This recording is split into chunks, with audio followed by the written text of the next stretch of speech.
जय भोलेनाथ। आप सभी का हमारे YouTube चैनल पर हार्दिक स्वागत है। आज सोमवती अमावस्या पर आइए सुने पौराणिक कथाएं। सोमवती अमावस्या का पालन करने वालों के लिए पारंपरिक पूजा अनुष्ठान में जल्दी उठना, स्नान करना, भगवान सूर्य को प्रार्थना करना और भगवान शिव को जलाभिषेक जैसे अनुष्ठान करना शामिल है। घर पर एक ब्राह्मण को सात्विक भोजन कराना, पितृ तर्पण करना और गायत्री पाठ का आयोजन करना पारंपरिक प्रथाएं हैं। सोमवती अमावस्या स्नान दान करने से पितरों का आशीर्वाद प्राप्त होता है। इस दिन भगवान शिव के साथ माँ पार्वती की उपासना से साधक को सुख शांति मिलती है। व्रती को अखंड सौभाग्य, खुशहाली और पितरों का आशीर्वाद प्राप्त होता है। ऐसी मान्यता है कि इस दिन धन की देवी माँ लक्ष्मी को प्रसन्न करने के लिए शास्त्रों में कुछ उपाय बताए गए हैं। शास्त्रों में धन प्राप्ति के लिए सोमवती अमावस्या का पर्व बहुत ही सिद्ध माना गया है। इस दिन पीपल और भगवान विष्णु का पूजन करने तथा उनकी 108 बार प्रदक्षिणा करने का विधान है। 108 में से 8 प्रदक्षिणा पीपल के वृक्ष को कच्चा सूत लपेटते हुए की जाती है। प्रदक्षिणा करते समय 108 फल पृथक रखे जाते हैं। बाद में वे भगवान का भजन करने वाले ब्राह्मणों में वितरित कर दिए जाते हैं। ऐसा करने से आपके घर से दरिद्रता दूर होती है और आर्थिक संपन्नता बढ़ती है। सोमवती अमावस्या पर विष्णु प्रिया तुलसी की पूजा करने का शास्त्रों में बहुत ही खास महत्व बताया गया है। इस दिन तुलसी की 108 परिक्रमा करने से दरिद्रता मिटती है, घर में धन समृद्धि का वास होता है। इसके साथ ही तुलसी को प्रातःकाल कच्चे दूध से सींचें और तुलसी की मिट्टी से माथे पर तिलक लगाएं। शाम को तुलसी को प्रणाम करें और घी का दीपक जलाएं। सोमवती अमावस्या पर अपने घर की नकारात्मकता दूर करने के लिए खड़े नमक का उपाय वास्तु में बहुत ही असरदार माना गया है। अमावस्या के दिन 1 लीटर पानी में 50 ग्राम खड़ा नमक डालकर घर का पोछा लगवाएं। ऐसा करने से नेगेटिव एनर्जी चली जाती है। सोमवती अमावस्या पर काली चींटियों को शक्कर मिला हुआ आटा खिलाने से आपके जीवन से हर प्रकार के कष्ट दूर होते हैं। आपके परिवार में एकता बढ़ती है। इस उपाय को करने से आपके पाप कर्म का अंत होता है और आपके पुण्य कर्मों का उदय होता है। इन्हीं पुण्यों से आपकी मनोकामनाएं पूर्ण होती हैं। सोमवती अमावस्या की शाम को ईशान कोण में गाय के घी का दीपक जलाएं। बत्ती में रुई के स्थान पर कलावे का प्रयोग करें। इसके साथ ही दिए में केसर के कुछ रेशे डाल दें। ये उपाय माँ लक्ष्मी को प्रसन्न करने के लिए बहुत ही शुभ माना जाता है। सोमवती अमावस्या पर ये उपाय करने से आपके धन में दोगुनी वृद्धि होती है। अब आइए सुने सोमवती अमावस्या की पौराणिक कथा।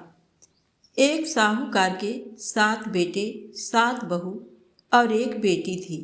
साहूकार के घर एक जोगी भिक्षा मांगने आता था। जोगी को साहूकार की बहू जब भिक्षा देती थी तो वह ले लेता था, लेकिन जब बेटी देती थी तब वह भिक्षा नहीं लेता और कहता कि बेटी सुहागन तो है, पर इसके भाग्य में दुहाग लिखा है। ये बात सुन सुनकर बेटी को चिंता होने लगी और उसका शरीर कमज़ोर होने लगा। उसकी माँ ने पूछा कि बेटी, तुम इन दिनों इतनी कमज़ोर दिखाई देती हो। तब उसने बताया कि एक जोगी भिक्षा मांगने आता है, जो कहता है कि बेटी है तो सुहागन, लेकिन इसके नसीब में दुहाग लिखा है। ये बात सुनकर उसकी माँ ने कहा कि कल मैं सुनूंगी। अगले दिन जब जोगी भिक्षा लेने आया तो उसकी माँ छुप कर बैठ गई। जब बेटी भिक्षा देने लगी तो जोगी ने वही बात फिर से बोली। इतनी बात सुनकर उसकी माँ बाहर निकल कर आई और बोली, एक तो हम तुम्हें भिक्षा देते हैं और तुम ऊपर से हमें गाली देते हो। तब जोगी बोला कि मैं गाली नहीं देता, जो सच है वही बोलता हूँ, जो इसके भाग्य में लिखा है मैं वही कहता हूँ। तब माँ ने जोगी से कहा कि जब तुम्हें ये पता है कि इसके भाग्य में दुहाग लिखा है, तो ये भी बता दो कि ये कैसे दूर होगा। तब जोगी बोला कि 7 समुंदर पार एक सोना धोबन रहती है, जो सोमवती अमावस्या का व्रत करती है। अगर वह आकर अपना फल दे दे तो इसका निवारण हो सकता है, नहीं तो विवाह होते ही इसके पति को सर्प डस लेगा। ये बात सुनकर माँ बहुत रोने लगी और सोना धोबन की तलाश में जाने लगी। चलते चलते रास्ते में तेज धूप पड़ने लगी तो साहूकारनी एक पीपल के पेड़ के नीचे बैठ गई। उस पीपल के पेड़ में एक गरुड़ पक्षी का घोंसला था, जिसमें गरुड़ का छोटा बच्चा था। साहूकारनी को घोंसले के पास एक सर्प जाता दिखाई दिया, तो उसने उस गरुड़ के बच्चे को बचाने के लिए उस सांप को मारकर ढाल के नीचे रख दिया। जब गरुड़ और पंखनी आए तो घोंसले के पास खून देखकर क्रोधित हो उठे और साहूकारनी को चोंच मारने लगे। तब साहूकारनी बोली कि मैंने तो तुम्हारे बच्चे की जान बचाई है। ये सर्प तुम्हारे बच्चे को डसने वाला था, तो मैंने इसे मारकर गिरा दिया। गरुड़ ने सर्प की ओर देखकर कहा, तुमने हमारे बच्चे की जान बचाई है, अब तुम्हें जो मांगना है सो मांगो। तब साहूकारनी बोली कि मुझे 7 समंदर पार सोना धोबन के घर छोड़कर आओ। गरुड़ ने साहूकारनी को अपनी पीठ पर बैठाकर 7 समुंदर पार सोना धोबन के घर छोड़ आया। वहां जाकर साहूकारनी ने सोचा कि सोना धोबन को कैसे राजी किया जाए। सोना धोबन के 7 बेटे और बहू थे। उसकी 7 बहुएं काम को लेकर रोज लड़ाई करती थी और काम भी नहीं करती थी। रात को जब सब सो जाते तो साहूकारनी सोना धोबन के घर जाती और घर का सारा काम करती, गायों को नहलाती, घर की सफाई करती, रसोई का काम करती, चौका बर्तन करती, आटा पीसती, कपड़े धोती, पानी भरती और दिन होने से पहले चली जाती। बहुएं सोचती हैं कि ये सारा काम कौन कर रहा है, लेकिन कभी एक दूसरे से पूछती नहीं है कि ये सब काम कौन कर रहा है। एक दिन धोबन ने कहा कि तुम आजकल लड़ती भी नहीं हो और काम भी ठीक कर रही हो। तो बहुओं ने कहा कि सासू जी, काम तो हमें ही करना पड़ता है, चाहे हम लड़कर करें या राजी से करें, इसलिए लड़ाई करने का क्या फ़ायदा। सोना धोबन ने सोचा कि आज देखा जाए कि कौन सी बहू काम करती है, और वह रात को सोई नहीं। उसने देखा कि रात को एक स्त्री आई और पूरा काम करके जाने लगी। तो सोना धोबन ने बोला कि तुम कौन हो और तुम्हें ऐसी क्या ज़रूरत है जो तुम इतना काम कर रही हो। साहूकारनी ने कहा कि ज़रूरत है तभी तो इतना काम कर रही हूँ। सोना धोबन ने पूछा कि तुम्हें क्या चाहिए। साहूकारनी बोली कि पहले मुझे वचन दो तब बताऊं। सोना धोबन ने वचन देकर कहा कि अब बताइए। साहूकारनी बोली कि मेरी बेटी के भाग्य में दुहाग लिखा हुआ है, इसलिए आप चलकर उसे सुहाग दें और सोमवती करें। सोना धोबन अपने बेटे बहू से बोली कि मैं तो साहूकारनी के साथ जा रही हूँ, यदि पीछे से तुम्हारे पिताजी को कुछ हो जाए तो तेल या घी के कूप में डालकर छोड़ देना। फिर दोनों जने साहूकारनी के घर चली जाती हैं। साहूकार की बेटी का ब्याह होने लगा। दूल्हा फेरों में बैठ गया। सोना धोबन दूल्हे के घुटने के पास कच्चा करवा रख देती है, उसमें दूध डाला और तांत का तार लेकर बैठ गई। थोड़ी देर बाद सांप दूल्हे को डसने के लिए आया। सोना धोबन ने करवा आगे रखा और तार से बांध दिया, लेकिन दूल्हा डर के मारे मर गया। तब सोना धोबन ने टीके में से रोली निकाली, मांग में से सिंदूर निकाला, आँख में से काजल निकाला और मेहंदी निकालकर छोटी अंगुली से छींटे मारे और बोली कि आज दिन तक मैंने जितनी सोमवती अमावस्या करी उनका फल तो साहूकार की बेटी को लग जाए, और आगे जो मैं सोमवती अमावस करूं वह मेरे बेटे को लगे। इतना कहते ही दूल्हा जीवित हो गया और सब सोमवती की जय जय बोलने लगे। सोना धोबन वापस जाने लगी। तब साहूकारनी बोली कि तुमने मेरे जमाई को नया जीवन दान दिया है, इसलिए कुछ भी मांगो। वह बोली कि मुझे तो कुछ नहीं चाहिए, सिर्फ एक हांडी दे दो। वह हांडी लेकर चली जाती है। रास्ते में सोमवती आती है तो हांडी का एक सवार परिक्रमा लगाकर पीपल के पेड़ के नीचे गाड़कर घर आ जाती है। घर आकर देखती है तो उसका पति मरा हुआ तेल और घी के कूप में पड़ा है। तब वह टीका में से रोली निकाली, मांग में से सिंदूर निकाला, आँखों में से काजल निकाली, अंगुली से छींटे दिए और बोली, मैंने जो रास्ते में सोमवती की है उसका फल मेरे पति को लगे। इतना कहते ही उसका पति उठकर बैठ गया। घर का ज्योतिषी आया और बोला कि जजमान, सोमवती अमावस्या को मेरा क्या है, तो दक्षिणा दो। सोना धोबन बोली कि मुझे तो सोमवती रास्ते में आई थी तो कुछ भी नहीं किया, जो कुछ भी किया वह सब पीपल के नीचे ही गाड़ दिया। ज्योतिषी ब्राह्मण ने जाकर खोद कर देखा तो 108 और 13 सोने के चक्कर मिले। ज्योतिषी ब्राह्मण सबको घर ले आया और बोला कि ऐसी फेरी की है और मुझे बोल दिया कि कुछ भी नहीं किया। सोना धोबन बोली, ये तो तुम्हारे भाग से ही हुआ है, इसलिए इसे तुम ही ले जाओ। ब्राह्मण बोला कि मेरी तो इसमें चौथी पाती है, बाकी आपका मन हो उसे दे देना। सारी नगरी में बोल दिया गया कि सब सोमवती अमावस्या का व्रत करें। हे सोमवती अमावस्या माता, जैसा साहूकार की बेटी को सुहाग दिया वैसा सबको देना। सोमवती अमावस्या की कहानी कहने वाले को, सोमवती अमावस्या की कहानी सुनने वाले को, हुंकारा भरने वाले को और अपने पूरे परिवार को देना। तो प्रेम से बोले, सोमवती अमावस्या माता की जय हो। अब आइए सुने अमावस्या व्रत की दूसरी पौराणिक कथा। एक गांव में सास और बहू अकेले रहते थे और उनका बेटा विदेश में कमाने के लिए गया था। सास और बहू दोनों एक दूसरे की देखभाल करते थे। एक दिन बहू ने खाना नहीं खाया तो सास ने बहू से पूछा कि आज तुमने खाना क्यों नहीं खाया। तब बहू ने कहा कि सासू माँ, आज मेरा 3 पनौती अमावस्या का व्रत है, इसलिए मैंने खाना नहीं खाया।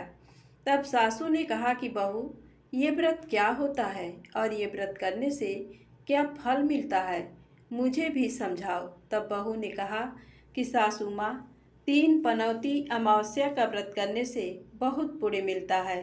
घर में अन्न धन बना रहता है, सुख शांति रहती है तथा अटल सुहाग मिलता है और पुत्र प्राप्ति होती है।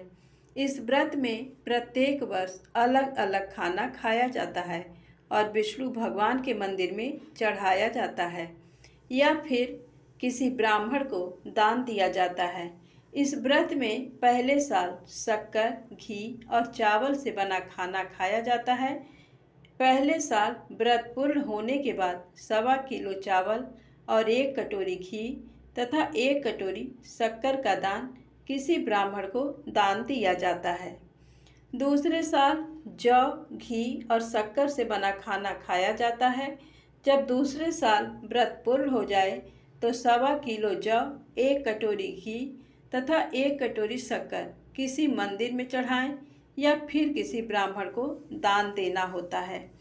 तीसरे साल गुड़, तिल और घी से बने व्यंजन खाने चाहिए। जब तीसरे साल व्रत पूर्ण हो जाए तो आधा किलो तिल, गुड़ तथा 1 कटोरी घी किसी मंदिर में चढ़ाया जाता है या फिर किसी ब्राह्मण को दान दिया जाता है। फिर बहू ने कहा कि इस व्रत का अगर संकल्प लेते हैं तो इसे पूरा करना जरूरी होता है। अगर पूरा नहीं कर सकते तो सास बहू में झगड़ा और घर में अशांति होती है। तब सासू ने कहा कि मेरी तो उम्र हो गई है, लेकिन तुम ये व्रत करो। और बहू ये व्रत का आरंभ करती है। लेकिन एक दिन बहू ने किसी के कहने पर गेहूं से बनी रोटी खा ली और अमावस्या माता इस बात से नाराज हो गई। जो सास और बहू बहुत ही प्यार से रहते थे, उन दोनों में झगड़े होने लगे। सभी गांव वाले भी हैरान हो गए कि ये सब क्या हो रहा है। सास अपनी बहू को कहने लगी कि तू जब से हमारे घर में बहू बन के आई हो, तब से हमारे घर की लक्ष्मी चली गई हैं। तब बहू ने कहा कि आपके घर की लक्ष्मी चली गई तो कहाँ मिलेंगी, मुझे बताओ, मैं लक्ष्मी को लेकर आऊँगी। तब सासू ने कहा कि लक्ष्मी तुमको समुद्र के बीच में भगवान विष्णु के पैर दबाते हुए मिलेंगी। तब बहू ये कहकर चली जाती है कि अब जब तक मैं लक्ष्मी को लेके नहीं आऊँगी, तब तक इस घर में पैर नहीं रखूँगी। इतना कहकर बहू लक्ष्मी की खोज में निकल जाती है। जब बहू लक्ष्मी को खोजने के लिए घर से निकलती है, तो उसे बीच रास्ते में एक गाय माता मिलती हैं। वह बहू से पूछती हैं कि आप कहाँ जा रही हैं। तब बहू ने कहा कि हे गाय माता, मेरी सासू मुझे कहती हैं कि मेरे आने से उनके घर में अन्न धन की कमी हो गई है और उनके घर की लक्ष्मी चली गई है, तो मैं लक्ष्मी को लेने जा रही हूँ। तब गाय माता ने कहा कि हे बेटी, अगर तुम जा ही रही हो तो भगवान से मेरे बारे में भी पूछ लेना। तब बहू बोलती है कि ठीक है गाय माता, बताओ, मैं आपके बारे में भी पूछ लूँगी। तब गाय माता बोलती हैं कि मेरा जब भी बछड़ा होता है वह मर जाता है, जिंदा नहीं रहता। तुम भगवान से पूछ लेना कि मेरे साथ ऐसा क्यों हो रहा है, मैंने ऐसे कौन से कर्म किए हैं। तब बहू बोली, गाय माता, मैं आपके बारे में ज़रूर पूछ लूँगी। ये कहकर बहू आगे बढ़ती है। जब आगे जाते ही बहू को एक घोड़ी मिलती है, जिसके गले में घट्टी बंधी हुई होती है। घोड़ी ने भी कहा कि बेटी, तुम मेरे दुख का निवारण भी भगवान से पूछ लेना। तब बहू ने कहा, जरूर पूछ लूँगी। ये कहकर बहू आगे बढ़ती है। आगे जाते ही बहू को एक अंधा और बहरा बुजुर्ग मिलता है। वह भी बहू से अपनी समस्या भगवान से पूछने के लिए कहता है। तब बहू उसकी समस्या भी भगवान से पूछने का कहकर आगे बढ़ती है। आगे जाते ही बहू को एक बूढ़ी औरत मिलती है, जो हाथ और पैर से अपाहिज होती है। वह भी बहू से अपनी समस्या भगवान को पूछने के लिए कहती है। तब बहू उसके समस्या को भी पूछने के लिए तैयार हो जाती है और आगे बढ़ती है। आगे जाने पर बहुत थक जाती है और एक आम के पेड़ के नीचे बैठ जाती है। तब आम का पेड़ खुश होकर बहू से पूछता है कि बेटी, तुम कहाँ से आई हो और कहाँ जा रही हो। तब बहू बताती है वह लक्ष्मी को लेने जा रही है। तब पेड़ भी अपनी समस्या भगवान को पूछने के लिए कहता है कि मेरे पेड़ पर लगे आम खट्टे ही क्यों होते हैं, इस बारे में भगवान को ज़रूर पूछना। तब बहू उसकी समस्या लेकर आगे बढ़ती है। आगे जाते ही बहू को एक तलाई मिलती है।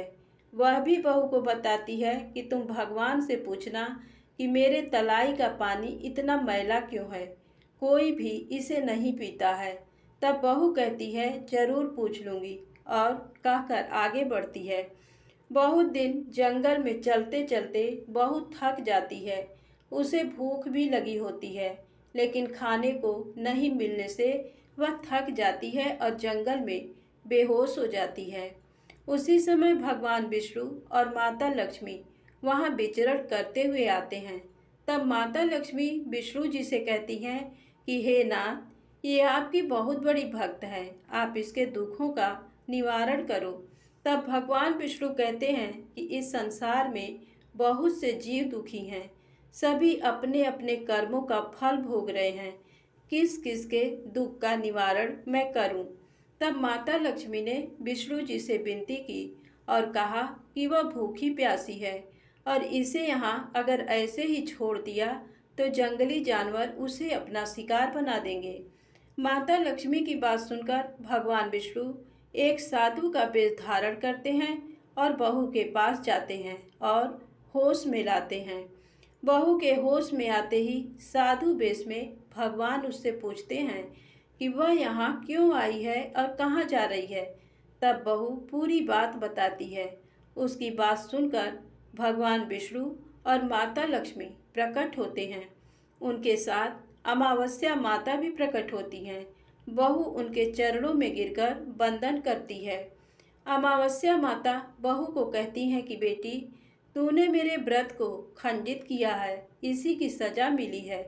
लेकिन अब मैं तुम्हें माफ करती हूँ और तुम घर जाओ। तुम्हारा घर अन्न धन से संपन्न होगा। तुम्हारा घर सुंदर महल में बदल जाएगा और तुम्हारी सभी मनोकामनाएं पूर्ण होंगी। ये सब होने के पश्चात बहू रास्ते में जो भी मिला उन सभी के दुखों का निवारण करने के लिए विनती करती है। तब भगवान विष्णु बोलते हैं कि गाय ने कभी अपना दूध किसी को नहीं पिलाया, उस वजह से उसके बछड़े जिंदा नहीं रहते हैं। तुम उसका दूध पी लेना, जिससे उसके बछड़े जिंदा रहने लगेंगे। घोड़ी पिछले जन्म में आटा पीसने वाली महिला थी। वह किसी को आटा पीस के नहीं देती थी, इसलिए उसके गले में चक्की के पाट बंधे हुए हैं। तुम उसके पाट खोल देना, वह बिल्कुल ठीक हो जाएगी। बुजुर्ग कभी भगवान के मंदिर नहीं गया और ना ही उसने कभी भगवान के भजन सुने। तुम उसको मंदिर ले जाना और दर्शन करवा देना, वह ठीक हो जाएगा। बुजुर्ग महिला जो थी, उसने कभी भी अपनी जवानी में दान पुण्य नहीं किया, इसलिए उसे ये सजा मिली है। तुम उसे दान करवा देना तो उसकी विकलांगता दूर हो जाएगी। उस आम के पेड़ ने कभी किसी बच्चे को अपने आम खाने नहीं दिए, इसलिए उसके सभी आम खट्टे होते हैं। तुम इस पेड़ का आम खा लेना, फिर उस पेड़ पर मीठे आम आएंगे। तलाई का पानी पिछले जन्म में देवरानी जेठानी थी। वह हमेशा झगड़ती रहती थी, इसलिए उसका पानी मैला है। तुम उसका पानी पी लेना, वह तलाई शुद्ध हो जाएगी। बहू ने भगवान विष्णु, माता लक्ष्मी और अमावस्या माता को नमन करके घर जाने के लिए निकलती है और रास्ते में उसे जो जो भी मिला उनके सभी समस्या भगवान के कहा अनुसार दूर करती है। सभी उसे आशीर्वाद देते हैं। घर जाते ही उसका घर एक सुंदर महल में परिवर्तित हो जाता है तथा घर में अन्न धन भरा मिलता है। अब बहू सासू से कहती है कि सासू माँ, आपने सच कहा था, मैं आपके लिए शुभ नहीं हूँ। मेरे जाने से ही आपके घर में लक्ष्मी आई हैं। अब आप यहाँ रहें, मैं मरने जा रही हूँ। तब सासू ने कहा कि हे बेटी, ये सब तुम्हारे पनौती अमावस्या व्रत का फल हमें मिला है। तुम यहाँ पर ही रहोगी, कहीं नहीं जाओगी। और सास बहू खुशी खुशी रहने लगे। एक दिन उसका बेटा भी विदेश से लौट आया और घर में ये सब देखा। तब उसकी माँ ने सब बात उसे बताई। बोलिए अमावस्या माता की जय। आइए सुने अमावस्या और पूर्णिमा, दो बहनों की पावन कथा। एक राज्य में एक राजा और एक रानी रहते थे, जिनकी 4 संतानें थीं, 2 लड़के और 2 लड़की। एक लड़की का नाम पूर्णिमा तथा दूसरी लड़की का नाम अमावस्या था। पूर्णिमा घर के कामों में निपुण थी और घर का पूरा काम करती थी और भगवान की पूजा अर्चना भी किया करती थी। इसके अतिरिक्त वह गौ माता की सेवा भी किया करती थी। और उसकी दूसरी बहन अमावस्या ना ही घर का कोई काम करती थी और ना ही भगवान की पूजा अर्चना करती थी और ना ही गौ माता की सेवा करती थी। पूर्णिमा सर्वगुण संपन्न थी। फिर भी राजा और रानी अपने दोनों बेटों तथा पुत्री अमावस्या को ही प्यार किया करते थे और वह पूर्णिमा से प्यार नहीं करते थे, उसके साथ भेदभाव करते थे। राजा के चारों पुत्र और पुत्री धीरे धीरे बड़े हो रहे थे। जब वे बड़े हो गए, राजा ने अपने दोनों पुत्रों का विवाह योग्य कन्याओं के साथ करा दिया। इसके बाद रानी ने राजा से कहा कि अब दोनों पुत्री विवाह के योग्य हो गई हैं और इन दोनों का विवाह भी करा दो। लेकिन पुत्री अमावस्या का विवाह किसी बड़े खानदान में कराना और पूर्णिमा का विवाह किसी गरीब परिवार में कराना, क्योंकि पूर्णिमा को केवल भगवान की पूजा पाठ करना ही पसंद है और गाय की सेवा करना पसंद है। अब रानी ने राजा को दोनों पुत्रियों का रिश्ता तय करने के लिए भेज दिया।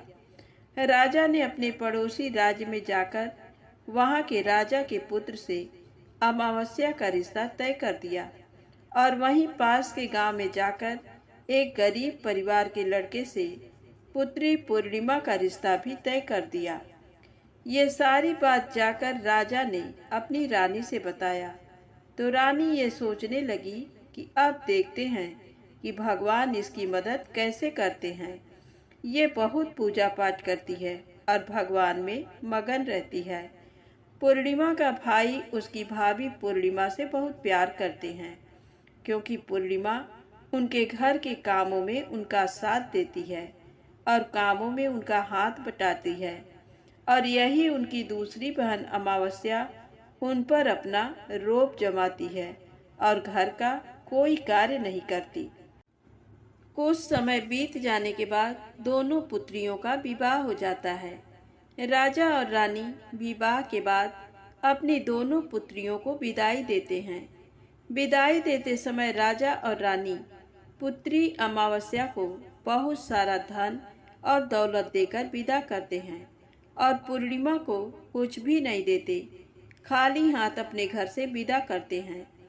इसके बाद दोनों बहनें अपने अपने ससुराल को चली जाती हैं। कुछ दिन बीत जाते हैं और एक दिन अमावस्या अपने घर पर शिव जी की कथा रखती है जिसमें वह सभी गांव वाले को निमंत्रण देती है और अपनी बहन पूर्णिमा को नहीं बुलाती। जब गांव की सभी औरतें अमावस्या के यहाँ जाती हैं तो वहाँ का सब दृश्य पूर्णिमा अपने घर के दरवाजे के बाहर बैठकर देख रही होती है। तब वहाँ से गुजर रही औरतें पूर्णिमा से कहती हैं कि तुम्हारी बहन के यहाँ शिव जी की कथा रखी है, क्या तुम नहीं चलोगी? पूर्णिमा ने कहा, मुझे निमंत्रण नहीं आया, मैं नहीं जा सकती। सभी गांव की औरतों ने पूर्णिमा से कहा, बुलाया नहीं तो क्या हुआ, भगवान शिव की कथा है, तुम हमारे साथ चलो।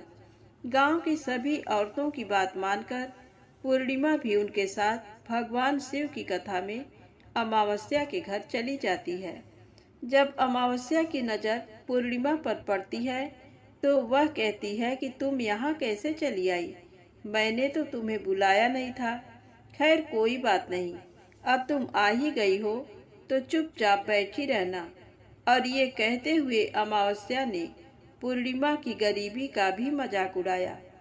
पूर्णिमा की आंखों में आंसू आ गए और रोते रोते मन ही मन में पूर्णिमा भगवान शिव से विनती करती है, हे भगवान, क्या पूजा पाठ करना गलत है? गौ माता की सेवा करना गलत है? आखिर मेरी गलती क्या है? आप मुझ पर अपनी कृपा दृष्टि कब बनाएंगे? पूर्णिमा बार बार भगवान शिव से यही कहती रहती है। इतने में शिव कथा पूरी हो जाती है और अमावस्या भगवान का प्रसाद बांटने लगती हैं।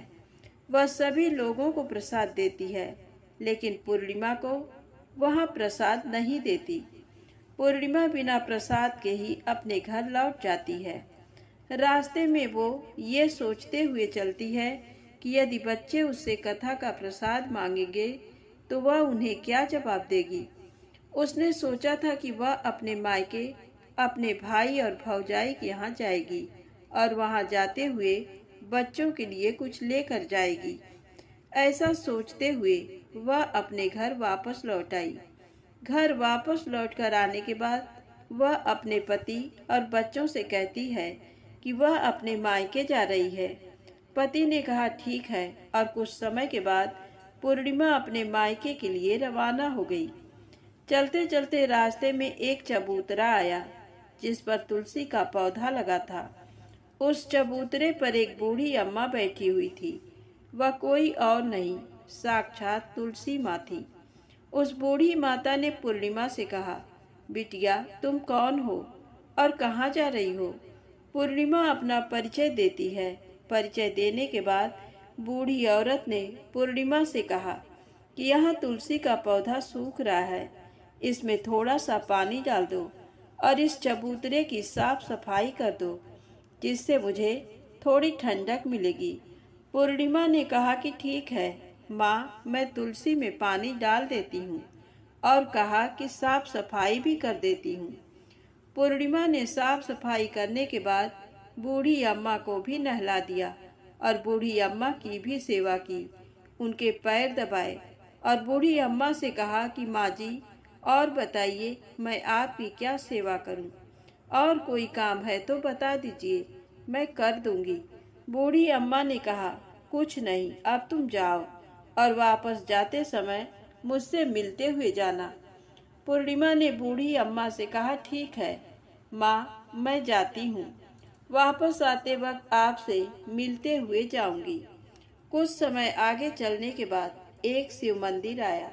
वहां पर उसे एक बूढ़े बाबा मिले जो मंदिर के बाहर बैठे हुए थे। वह कोई और नहीं, साक्षात भोलेनाथ थे। उन्होंने पूर्णिमा से कहा कि कहाँ जा रही हो, तुम कौन हो? तब पूर्णिमा ने अपना परिचय दिया और फिर उस बूढ़े बाबा ने पूर्णिमा से कहा, इस चबूतरे की और इस मंदिर की सफाई कर दो। तब पूर्णिमा ने मंदिर की और चबूतरे की साफ सफाई कर दी और वहां पर पूजा पाठ अर्चना भी की। और साफ सफाई पूजा अर्चना करने के बाद उन्होंने बूढ़े बाबा को भी नहला दिया और उनसे कहा कि बाबा, और कोई काम हो तो बताइए। तब बूढ़े बाबा ने कहा, नहीं बेटी, अब तुम जाओ और वापस आते वक्त मुझसे मिलते हुए जाना। पूर्णिमा ने कहा, ठीक है बाबा, मैं जाती हूँ, वापस आते हुए आपसे मिलते हुए ही जाऊंगी। आगे चलते चलते कुछ दूर चलने के बाद पूर्णिमा को एक काली जी का मंदिर दिखा। वहां भी एक बूढ़ी अम्मा चबूतरे पर बैठी हुई थी। उस बूढ़ी औरत ने भी पूर्णिमा से कहा कि बेटी, तुम कौन हो, कहाँ जा रही हो? तब पूर्णिमा ने उस बूढ़ी औरत को भी अपना परिचय दिया। बूढ़ी औरत ने पूर्णिमा से कहा कि यहाँ पर सभी पूजा पाठ करने के लिए आते हैं, लेकिन मंदिर की साफ सफाई करने के लिए कोई नहीं आता। इसलिए तुम मंदिर की और चबूतरे की साफ सफाई कर दो। पूर्णिमा ने कहा, ठीक है माता जी, और पूर्णिमा मंदिर की और चबूतरे की सफाई कर देती है और पूजा पाठ भी करती है और माता जी का श्रृंगार कर देती है और उस बूढ़ी अम्मा को भी नहला देती है और बूढ़ी अम्मा के पैर दबाती है और कहती है कि सभी काम हो गया है माँ, और कोई काम हो तो बताइए। बूढ़ी अम्मा कहती है कि नहीं बेटी, अब तुम जाओ, लेकिन वापस आते वक्त मुझसे मिलते हुए जाना। पूर्णिमा कहती है ठीक है, और वह आगे चली जाती है। आगे चलते चलते एक नदी आती है। वहां पर भी एक बूढ़ी अम्मा बैठी रहती हैं और वह कहती हैं कि बेटी, तुम कौन हो और कहाँ से आई हो? उसे भी पूर्णिमा अपना परिचय देती है। बूढ़ी औरत पूर्णिमा से कहती है कि नदी पर स्नान करने तो यहाँ पर सब आते हैं, लेकिन यहाँ की साफ सफाई कोई नहीं करता, इसलिए तुम इस किनारे पर साफ सफाई कर दो। पूर्णिमा कहती है ठीक है माँ जी, और वहाँ की साफ सफाई कर देती है और वह बूढ़ी अम्मा के पैर दबाती है और कहती है माँ जी, और कोई काम हो तो बताइए। बूढ़ी औरत कहती है कि कुछ नहीं बेटी, तुम जाओ, लेकिन वापस आते वक्त मुझसे मिलते हुए जाना। और वहाँ नाव में बैठकर नदी के दूसरे किनारे पहुँच जाती है और वहाँ अपने मायके के घर पहुँच जाती है। वहाँ पर पूर्णिमा के भाई और भाभी उसे देखकर बहुत खुश हो जाते हैं और वे पूर्णिमा की बहुत खातिरदारी करते हैं और उससे बहुत सारी बातें करते हैं और कहते हैं कि बच्चों को भी साथ में लेकर आती तो बहुत अच्छा होता। अब कुछ समय के बाद पूर्णिमा ने वापस अपने ससुराल जाने को कहा तो उसकी भाभी ने उसके लिए एक साड़ी दी और थैलों में बच्चों के लिए कपड़े और खाने पीने की कुछ चीजें रख दी और कहा कि तुम बहुत दिनों के बाद आती हो। और पूर्णिमा की भाभी ने ये थैला पूर्णिमा के हाथ में दे दिया और कहा कि जाओ और जल्दी वापस आना। इसके बाद पूर्णिमा वहां से अपने ससुराल के लिए रवाना हो गई और उसी नदी के किनारे पहुंची और नाव में बैठकर दूसरे किनारे पर उतर गई। वहां पर उतरने के बाद वहां पर उसे वही बूढ़ी अम्मा मिली जो साक्षात गंगा मैया थी। उस बूढ़ी अम्मा ने पूर्णिमा को एक थैला दिया और कहा कि इसे तुम अपने घर जाकर ही खोलना। उन्हें लेकर पूर्णिमा वहां से रवाना हुई। आगे कुछ दूर चलने पर काली माँ का मंदिर आया। वहां पर काली माँ बूढ़ी माँ के रूप में विराजमान थी। उसने कहा, आ गई बेटी पूर्णिमा। पूर्णिमा ने कहा, हाँ माँ जी, मैं आ गई।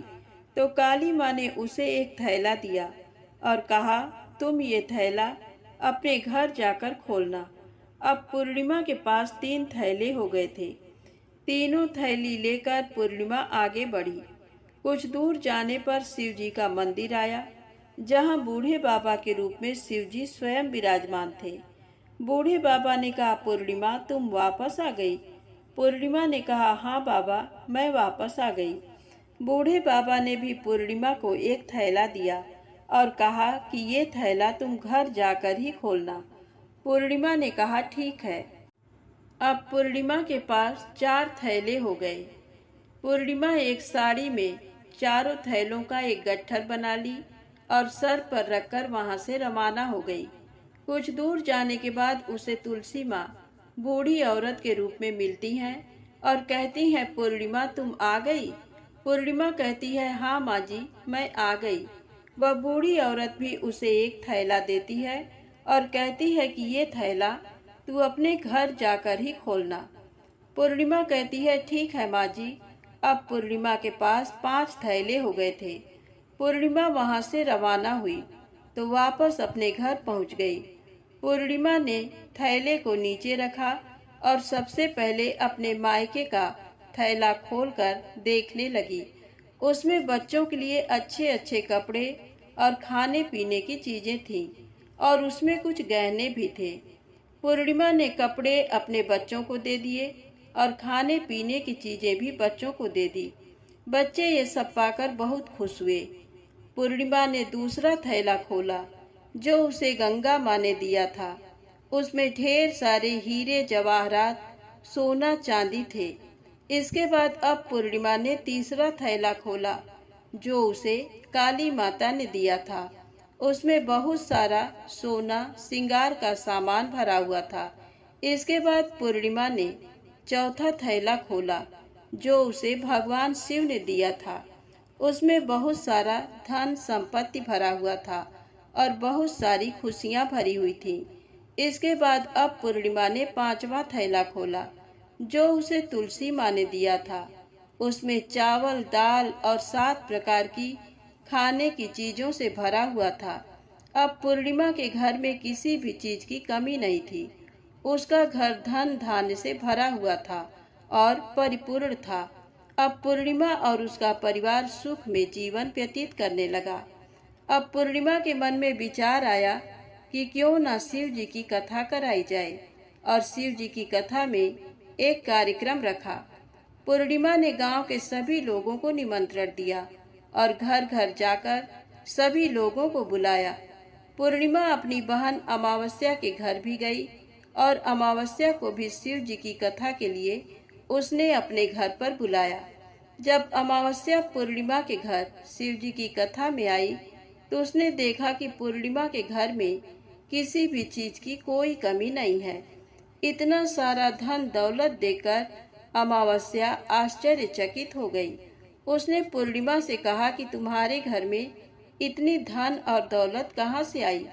पूर्णिमा ने कहा, देखो बहन, तुमने शिव जी की कथा में मुझे नहीं बुलाया था, फिर भी मैं चली आई और तुमने मुझे प्रसाद तक नहीं दिया और मेरी गरीबी का मजाक भी उड़ाया। उसके बाद मैं अपने घर आ गई और घर आते हुए मन ही मन में सोच रही थी कि अपने मायके जाऊंगी और मैं अपने मायके चली गई और जो कुछ घटना इस बीच हुई वह सभी घटना अपनी बहन अमावस्या को बताती है। तो अमावस्या कहती है कि तुम भी मुझे प्रसाद मत दो और मुझे डांट लो, लेकिन पूर्णिमा ने कहा कि ये तो भगवान का प्रसाद है, मैं तो सबको दूंगी और तुम्हें भी दूंगी। फिर भी अमावस्या ने प्रसाद नहीं लिया और वह सीधे अपने घर चली गई।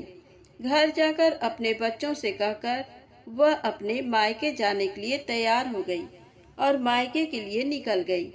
उसे भी रास्ते में चलते चलते तुलसी माँ मिली जो चबूतरे पर बूढ़ी माँ के रूप में बैठी हुई थी। बूढ़ी माँ ने अमावस्या से कहा कि बेटी, कौन हो तुम और कहाँ जा रही हो? अमावस्या ने अपना परिचय दिया और बूढ़ी माँ ने कहा, बेटी, ये तुलसी का पौधा सूख रहा है, इसमें थोड़ा सा पानी डाल दो और इस चबूतरे की साफ सफाई कर दो। इस पर अमावस्या ने कहा, बुढ़िया, तुझे दिखाई नहीं दे रहा कि मैंने इतनी महंगी साड़ी पहन रखी है, ये गंदी हो जाएगी। ऐसा कहकर वहां से आगे चली गई। आगे जाने पर उसे भगवान शिव मिले। भगवान शिव से भी उसने यही बात कही। आगे जाने पर उसे काली माँ मिली। काली माँ से भी उसने यही सारी बातें कही। आगे जाने पर उसे गंगा माता मिली। गंगा माता को भी उसने यही जवाब दिया और ऐसा कहकर वह आगे चली गई। इसके बाद अमावस्या जब नाव में बैठने लगी तो उसे नाव में फूलों की जगह कांटे भरे थे जो उसके पैरों में चुभ रहे थे। किनारे पर उतरकर वह अपने मायके चली गई। जब वहां उसे उसकी भाभियों ने तथा भाइयों ने देखा तो मन ही मन में कहने लगे कि काम की न काज की, 2.5 मन अनाज की। अब आ ही गई हो तो ठीक है। पूर्णिमा तो हमारे कामों में हाथ बटाती थी, ये कोई काम करेगी तो नहीं। अब उन्होंने खाना बनाया और खा पीकर सभी सो गए। अमावस्या जब सुबह उठी और अपनी भाभियों से कहा कि मैं अपने ससुराल जा रही हूँ। उन्होंने कहा कि ठीक है, जाओ। अमावस्या बोली, पूर्णिमा को तो तुमने एक थैला दिया था और मुझे कुछ नहीं दोगे? तो भाई और भाभी ने कहा कि तुम घर जाओ, थैले तुम्हारे घर पहुंच जाएंगे। फिर अमावस्या वहां से निकल गई और नदी के किनारे पर पहुंची। वहां गंगा मैया बूढ़ी औरत का रूप धारण करके बैठी हुई थी। बूढ़ी माँ ने कहा, आ गई बेटी? तो उसने कहा, हाँ, मैं आ गई। अमावस्या ने कहा, तुमने पूर्णिमा को एक थैला दिया था और मुझे नहीं दोगी क्या? बूढ़ी अम्मा ने कहा, तुम घर जाओ, थैले तुम्हारे घर पहुंच जाएंगे। इसके बाद आगे जाने पर उसे काली मैया मिली। उनसे भी अमावस्या ने यही कहा। इसके बाद माता काली ने कहा कि तुम घर जाओ, थैला तुम्हारे घर पहुंच जाएंगे। आगे जाने पर उसे भगवान शिव मिले। भगवान शिव से भी अमावस्या ने यही कहा। इसके बाद भगवान शिव बोले, तुम अपने घर जाओ, थैला तुम्हारे घर पहुंच जाएंगे। आगे जाने पर उसे तुलसी माँ मिली। उसने भी अमावस्या से यही कहा, तुम घर जाओ, थैले तुम्हारे घर पहुंच जाएंगे। अमावस्या अपने घर पहुंच गई। आंगन में देखा तो वहां पर 5 थैले पड़े हुए थे। अमावस्या ने मन ही मन सोचा कि अब तो मेरे पास बहुत सारे धन और दौलत आ जाएगी। जल्दी जल्दी उसमें सभी थैले को खोला। किसी में मिट्टी थे तो किसी में पत्थर, किसी में कंकड़ और किसी में कोयला। उसके मायके से भी कुछ नहीं मिला था। इन थैले में कुछ भी नहीं था। अमावस्या दौड़ती हुई पूर्णिमा के घर गई और कहती है कि तुम्हें तो इतना सब कुछ मिला, मुझे तो कुछ नहीं मिला, आखिर क्यों? तो पूर्णिमा कहती है कि जब मैं अपने मायके जाती हूँ तो अपनी भाभियों के साथ उनके कामों में हाथ बटाती हूँ, उनके साथ मिलकर काम करती हूँ, लेकिन तुम ऐसा कुछ नहीं करती, उनकी इज्जत भी नहीं करती, इसीलिए वह तुम्हें भला क्या देंगे। इसके बाद तुमने गंगा मैया को ठुकरा दिया, काली माँ को भी ठुकरा दिया और भगवान शिव को भी तुमने ठुकरा दिया, इसलिए उन्होंने भी तुम्हें कुछ नहीं दिया। अमावस्या कहती है कि बहन, तुम मुझे माफ कर दो, मैंने तुम पर हमेशा अत्याचार किया है। मुझे कुछ नहीं मिला तो कोई बात नहीं, मैं भी भगवान की भक्ति करूंगी और सब कुछ प्राप्त कर लूंगी। मुझे इन सब चीज़ों का रहस्य बताओ। तो पूर्णिमा ने कहा कि तुम 3 सूत्र का ज्ञान ले लो और उसकी कथा करना। पहले सूत्र में दया मांगना और दूसरे सूत्र में कथा मांगना और तीसरे सूत्र में 108 बार नमः शिवाय का जाप करना। भगवान ने ये 3 सूत्र दिए हैं, इनको अपने हृदय में बसा लेना। मैंने भी ये 3 सूत्र अपने जीवन में अपनाए थे। और सच्चे मन से भगवान की भक्ति पूजा पाठ की थी। फिर भगवान ने मुझे ये सब कुछ दिया और तुम्हारे पास जो कुछ था वह भी सब खत्म हो गया। इसके बाद अमावस्या अपने घर गई और भगवान की पूजा पाठ करने लगी। भगवान शिव से उसने माफी मांगी और गौ माता की सेवा भी की और दूसरों की मदद भी करने लगी। तो प्रेम से बोले, अमावस्या माता की जय हो।